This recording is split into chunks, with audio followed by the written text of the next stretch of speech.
I love watching CHN every week. It keeps me in the know. I like CHN because of fun stories and the great commercials. Every Monday it kind of puts that little extra energy in you during advisory.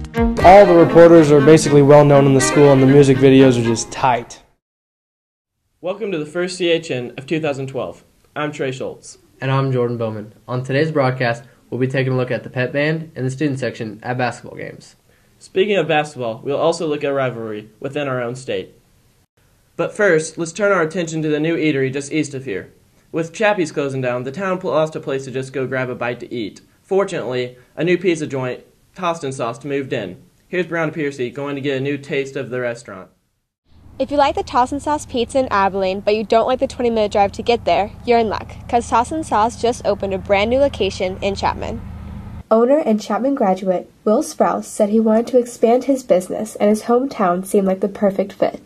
I've come to Chapman here because it's kind of like my hometown, although I grew up in Enterprise, still live in Enterprise, and just came here to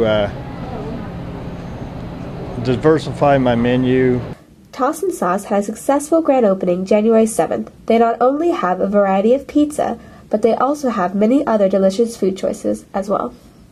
I like Toss and Sauce because they have a lot of variety of food. Like they have ice cream, wings, mile-high pies, pizza, and lasagna, and all kinds of things, and it tastes really good. Since Casey's has been the only student food resource in Chapman for many years, some people are excited to have a new option on where they eat.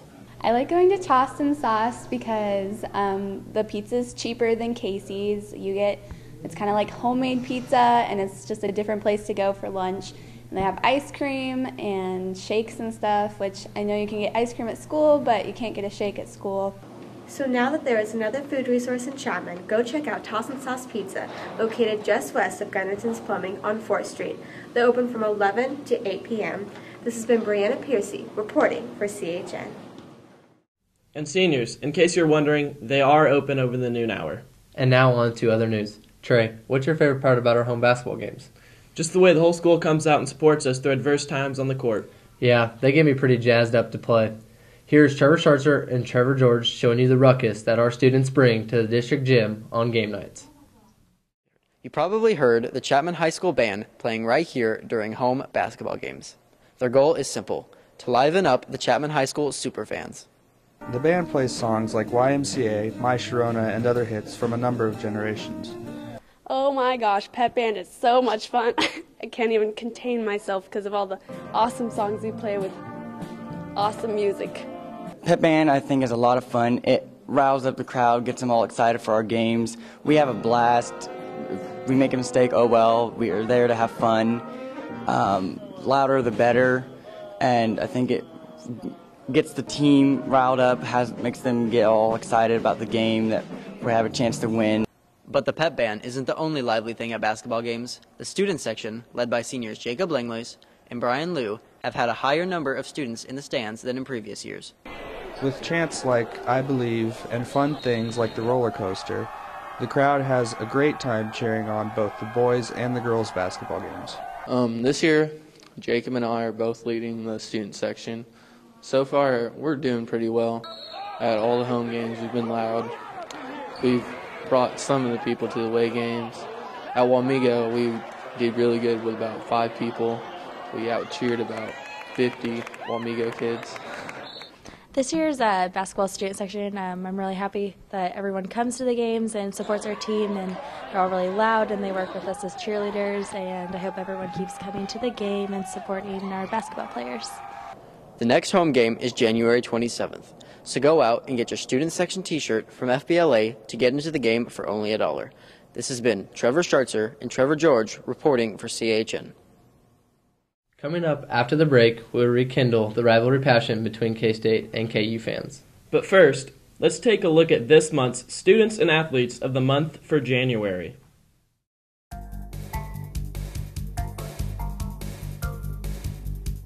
Our first athlete of the month is Jesus Martin.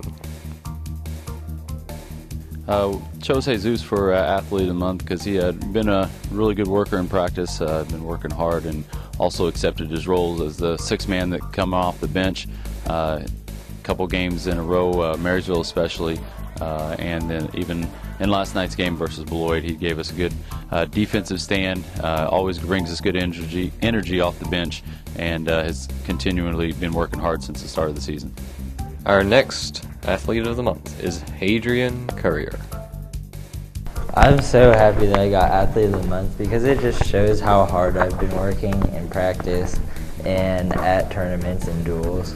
Our final Athlete of the Month is Lindsay Herford. The reason I picked Lindsay Herford for basketball Athlete of the Month, she's just done a really good job stepping up as a freshman for us, especially in the varsity games. She's averaging around 6 points a game and 3 rebounds a game, and I just feel like she works really hard both in practices and in games for us, and she's just done a really great job so far this year.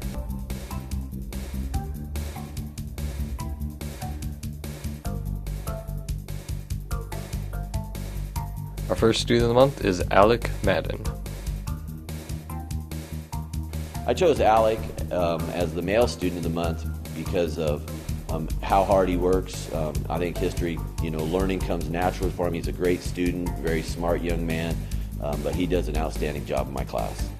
Our next Student of the Month is Chantel Flanders. I chose Chantel as Student of the Month for we did for history class because she does a great job. She does outstanding work, does great on the tests, and is an excellent student.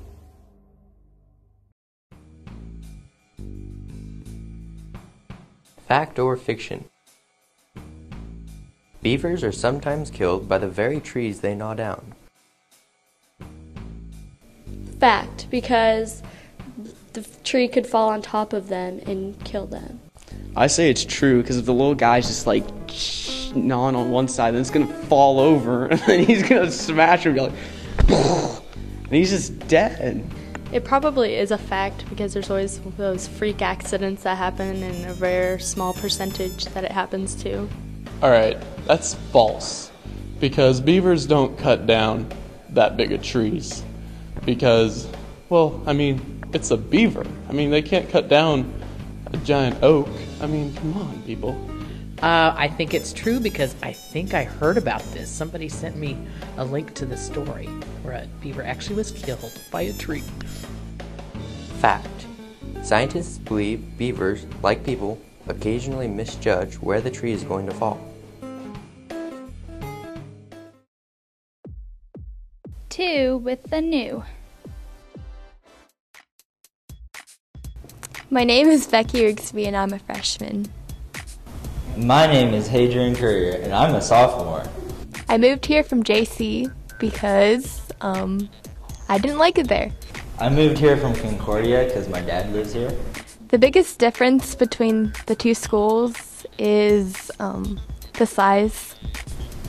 The biggest difference between CHS and my old school is the colors are green and white instead of red and white. The best part about CHS is Maddie Sparks.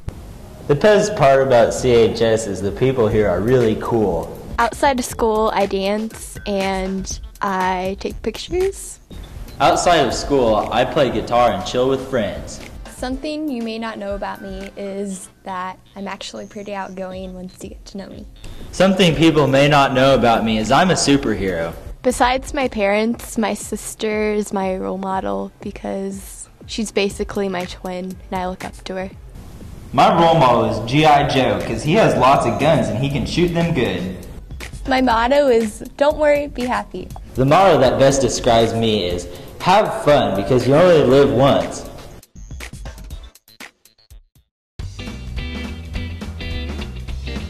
Tyler, we're not watching CHN today. When your advisory teacher doesn't let you watch CHN on Mondays, you get angry. And when you get angry, you go to let out some steam in the weight room. When you go let out steam, accidents happen.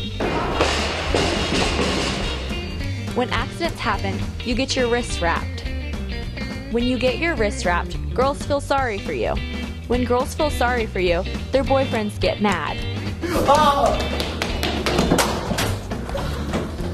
When boyfriends get mad at you, you wake up on the side of the road. Teachers, don't let your students be that guy that wakes up on the side of the road. Let them watch CHN Mondays at 11. Welcome back. With two major basketball programs competing to be named the best in the state, there's bound to be some bad blood between teams and fans. K-State and KU fans duked it out at CHS to rep their squads and defend their honor. Trey and I tried best to be the referees.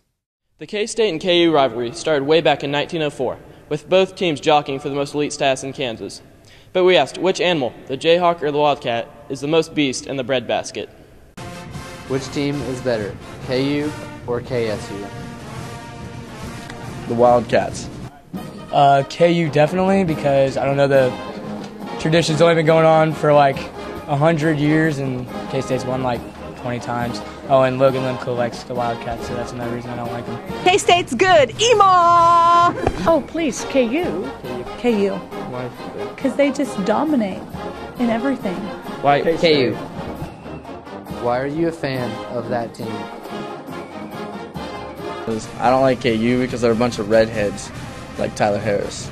I'm a KU fan because I was raised all about KU. I paid more tuition for my daughters to go to K-State. Why? Because they're better. Well, my grandpa was a KU fan, and so I kind of was, born being a KU fan, and then my husband growing up in Lawrence. It's just kind of in our family. KU's better, and they have Robinson, which can alley-oop like a stud and doesn't mess up and make mistakes. Pretty good in basketball this year. And KU killed K-State, so.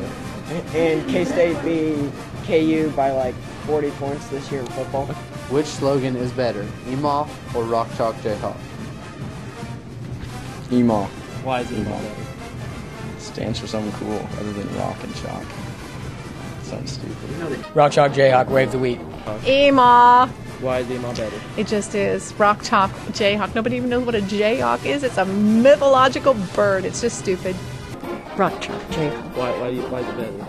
Because emu is stupid. Rock Top Jayhawk, because it just sounds so sweet to the ears. EMAW because every man a Wildcat, every man is a Wildcat. Rock Chalk. Why? Because I like chalk. Kansas State won the football game, but Kansas is currently up 1-0 in basketball. Who will take the 2-1 tiebreaker on February 13th? Watch to find out. This has been Jordan Bowman and Trey Schultz reporting for CHN. Thank you for tuning into this week's wonderful CHN. And if you didn't get enough CHN, you can watch this episode and every other episode of CHN on the journalism website. Or on YouTube. We'll see you next Monday. Bye. Bye. Here's the story of a lovely lady who was bringing up 3 very lovely girls. All of them had hair of gold, like their mother, the youngest one in curls. It's the story of a man named Brady who was busy with 3 boys of his own. They were 4 men living all together, yet they were all alone. Till the one day when the lady met this fellow, and they knew that it was much more than a hunch, that this group must somehow form a family. That's the way they all became the Brady Bunch. The Brady Bunch.